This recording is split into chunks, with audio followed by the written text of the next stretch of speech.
In this video, you're going to learn 5 things to check before you send your cold email campaign. So whether you're sending it manually or using software, this video is something you would definitely want to watch before you send any emails out. By the way, before we jump into the video, please make sure you subscribe and click the bell notifications if you want more videos about email outreach.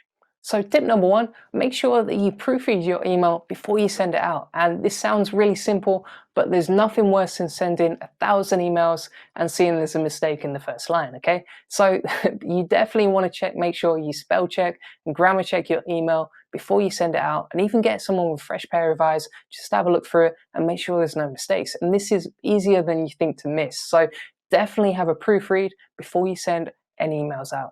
Tip number 2, make sure you include an unsubscribe button in your email campaign, okay? So even though this is cold email, you still want to include an unsubscribe button so that people can easily opt out if they don't want to hear from you again.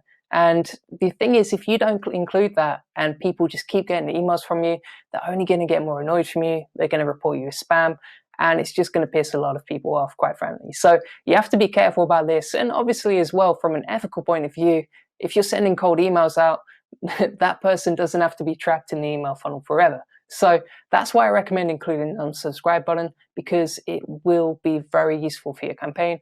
And also, once someone unsubscribes, put them on the blacklist so that you don't contact them again.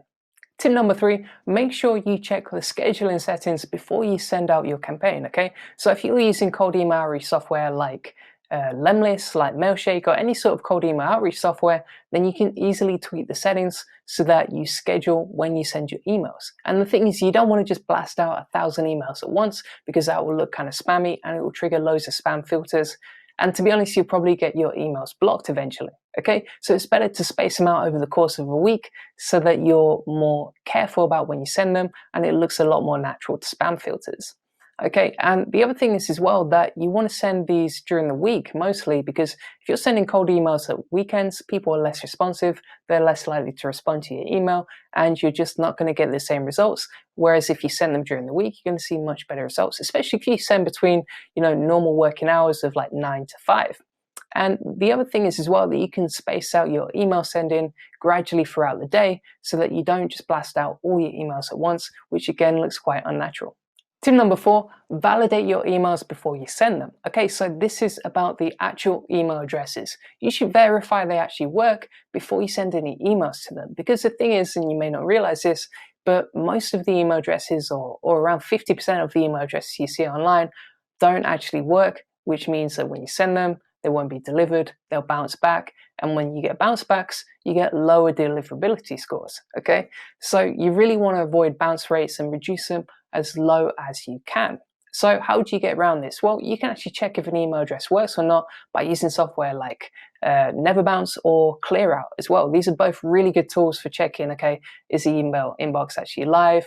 Is it being used? Or is it just a fake one to stop people spamming this website? So that's something you should definitely check before you send out your emails, because the more bounce rates you have, or the higher your bounce rate is, the worse your deliverability is going to be overall.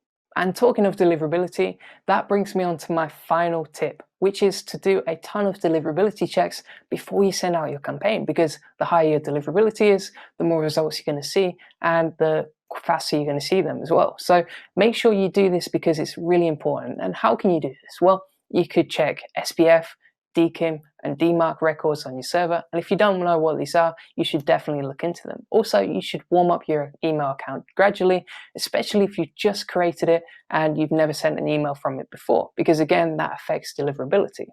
So there are a ton of deliverability tweaks you can make to your email server that will just get you better results in the long run. And the smarter you are with these, the more results you're going to see. So that's it from me and my top 5 checks before you send out your email campaign. Now, if you have any questions about setting up your campaign, let me know in the comment section below and I'll be happy to help. And don't forget to subscribe and give this video a like if you enjoyed watching.